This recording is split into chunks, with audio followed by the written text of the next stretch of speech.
E aí, aqui é o Cássio e essa é a nossa sexta aula de RGSS.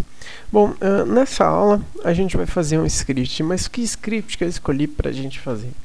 Vou fazer um sistema de pulo. É um script bem simples, recomendo que vocês não usem em projeto ainda, porque ele só é para vocês entenderem as funções e tudo mais, porque ele ainda precisa de bastante aprimoramentos para funcionar sem bug, sem qualquer coisa assim. Bom, para você fazer um script, você vai ter que procurar as ferramentas que vão te ajudar a fazer esse script. Aqui eu fiz uma pequena ilha com alguns obstáculos aqui. E a gente não vai querer que o jogador passe por esses obstáculos. Então,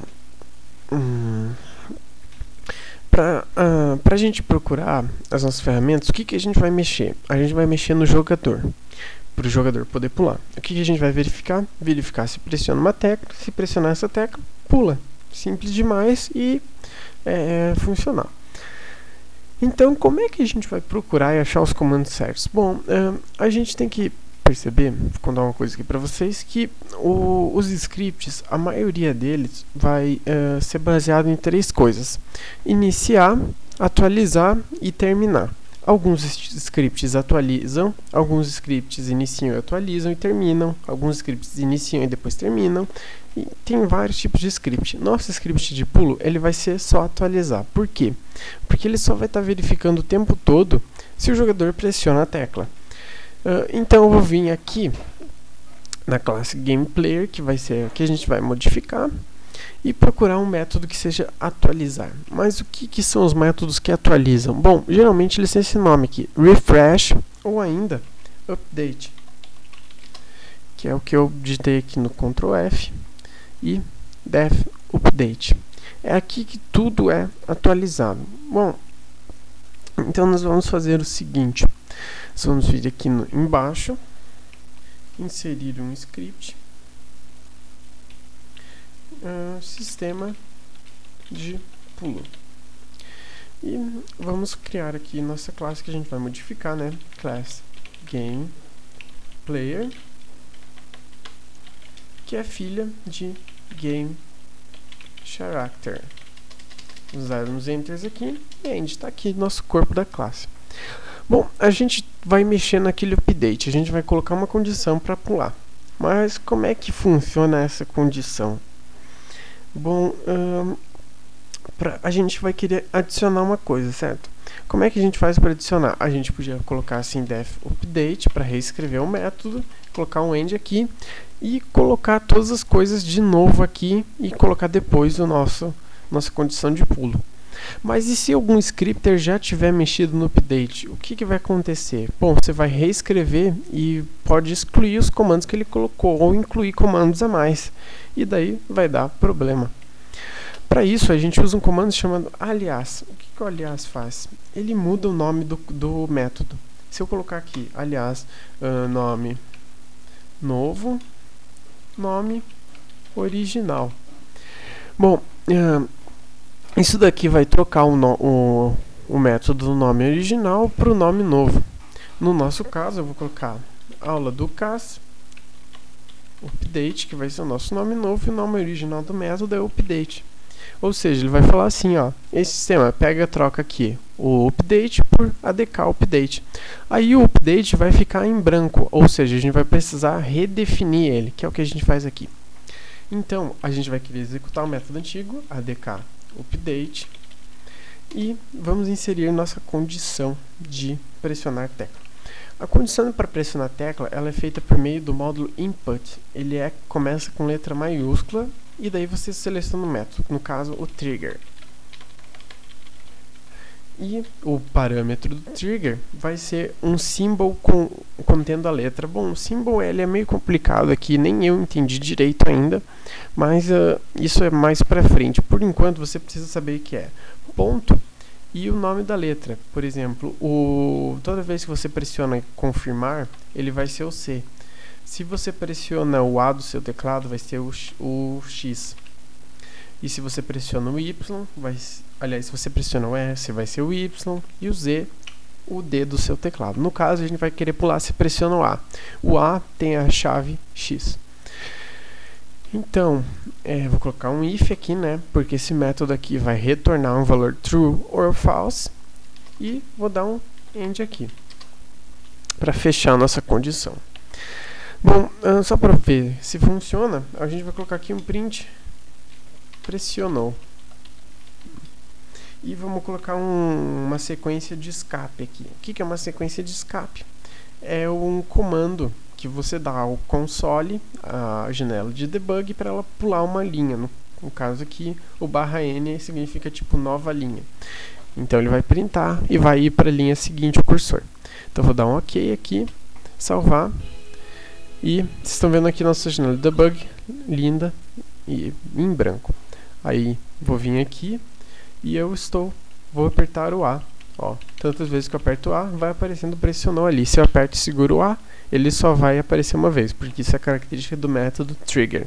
Se fosse o press, você troca isso daqui por press. E só para mostrar para vocês aqui o funcionamento,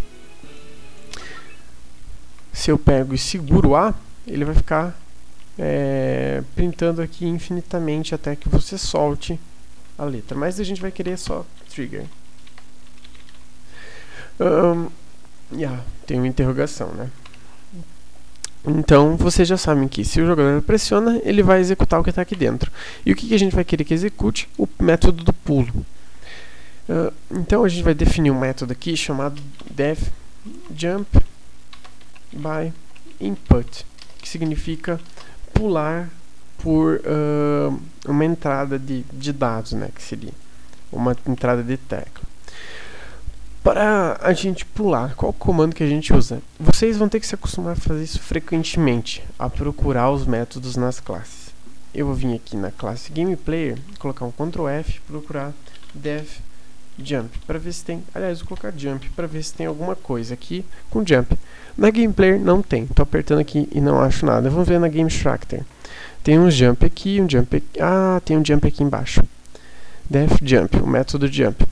Como você pode ver, está definido aqui o que são essas variáveis locais, definido em japonês, mas a gente não sabe japonês, então a gente vai ver pelo inglês aqui. X plus e Y plus. Isso significa o quê? O X que eu vou adicionar no pulo e o Y que eu vou adicionar no pulo. Então vai ser mais ou menos assim. Você vem aqui, sistema de pulo, nosso script, e a gente vai usar uma nova sintaxe, chamado case. É como se fossem várias condições, só que mais simples, né? Então a gente usa assim, case, @direction, que é o nome da nossa variável, a variável da direção do player, né? E a gente põe assim as condições assim, when 2, when 4, when 6, when 8. E dá um end aqui para fechar. O que vai estar fazendo aqui? Case direction. Se a variável direction for 2, aliás, uma tradução mais correta seria, caso a direção, a variável de direção seja 2, tal coisa, seja 4, tal coisa, seja 6, outra coisa, seja 8, outra coisa. No case você ainda pode colocar um else, como se não for nada disso, ele executa aquilo ali. Mas no nosso caso, o que significa esses números? O 2 significa que o player está olhando para baixo. O 4 significa que o player está olhando para a esquerda. O 6 significa que o player está olhando para a direita. E o 8 significa que o player está olhando acima. Esses valores aqui vocês vão ter que saber e não tem jeito, tem que decorar. Bom, então eu vou colocar aqui os comandos de jump. Jump, parênteses, e vai ter os dois parâmetros aqui dentro do parênteses. Vou dar um copiar aqui, que eu sou preguiçoso, e pronto. Como que funciona o jump? Bom, não sei se vocês já repararam, mas as coordenadas do Maker funcionam assim: 0, e vai aumentando aqui o x. Aqui o x é 0, aqui o x é um número, aqui o x é um número maior que esse. Aqui o y é 0, aqui o y é um número, aqui o y é um número maior que esse daqui, ou seja, vai aumentando o y para cá e para cá aumenta o x. Então a gente vai usar essa lógica para projetar nosso sistema. Quando o jogador está olhando para baixo, a gente vai querer que ele pule no x? Não. Ou seja, se ele está olhando para cima, a gente vai querer que ele adicione alguma coisa no X? Não. Se a gente está olhando para a direita, não vai querer que pule para cima, né? Então a gente põe um não. E para a esquerda não vai querer que pule para cima nem para baixo. Põe um 0 aqui. Isso vai estar fazendo o quê? Que ele não mude o eixo que ele não está olhando. Se ele estiver olhando para cima, a gente vai ter que subtrair 1 para ele pular para cima. Se ele estiver para baixo, a gente soma 1. Se ele estiver para a esquerda, a gente subtrai 1. E se ele estiver olhando para a direita, a gente soma 1. Tá aí nosso comando jump by input. Mas só que tem um pequeno problema. Se ele estiver olhando para uma árvore, ele não pode pular numa árvore. Que absurdo é esse jogador pulando numa árvore? Então a gente vai ter que conferir a passabilidade. Bom, se vocês vierem aqui no Game Player e dar um Ctrl F aqui, colocar Passable. E, como vocês podem ver aqui, ele tem um comando aqui, Passable, mas só que ele não está definido aqui. Se você vier aqui em cima no procurar, não está achando def passable, então a gente vai vir no character. Character também não está, e a gente vai vir no character base. Por que eu estou fazendo isso? Bom, o Game Player, ele é filho de Game Character, e o Game Character é filho de Game Character Base, ou seja, em alguns lugares vai ter. E, assim como eu falei, aqui tem Passable. O que significa o Passable? Se partindo do X e partindo do Y, na direção tal, vai ser passável ou não. Então a gente vai dar um Ctrl C aqui para copiar, porque a gente é preguiçoso. E vamos fazer o seguinte, um tipo de condição diferente. Jump by input, ou seja, isso daqui vai estar chamando esse método if passable. O que vai ser passable? O arroba x, o arroba y e arroba direction. O que eu vou estar fazendo aqui é a mesma coisa que se eu fizer assim, if passable, jump by input, põe um end aqui. É o mesmo tipo de condição. Então, se eu pegar aqui, deixa eu deixar como estava antes aqui para ficar mais curto. E é sempre bom fazer um código compacto, ele fica mais bonito, assim, funciona melhor na maioria das vezes. Se eu for analisar passable, o que é passable? O arroba x é a coordenada x do jogador, o arroba y é a coordenada y. E o arroba direction é a própria direção do jogador. Então, só dando mais uma última olhada, em 21 linhas a gente fez um script de pulo. E como ele funciona? Ele vai renomear o método update para ADK update. E a gente vai definir um novo update. O ADK update, ele vai executar tudo que tinha no update de antes. E a gente adicionou esse comando. Se o X for pressionado, que é a tecla A, né? Ele vai executar isso se for passável. A gente poderia colocar esse if passable aqui em cada jump e tudo mais, mas só que daí ia ficar mais maior. Eita, ia ficar maior o código. Então é melhor sempre deixar ele compacto, bonitinho.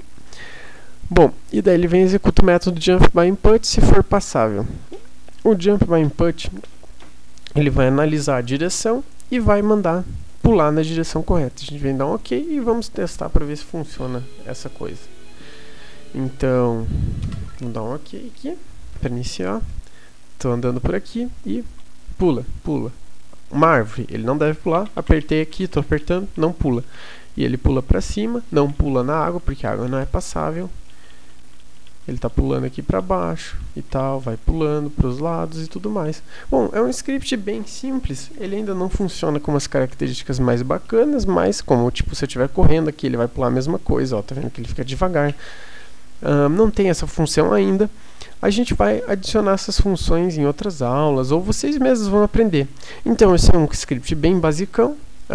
Espero que vocês façam bastante testes, que tenham entendido. Qualquer coisa vocês perguntam. Se você gostou da aula, clique em gostar ali embaixo e deixe nos comentários o que você achou. É isso e até a próxima. Tchau!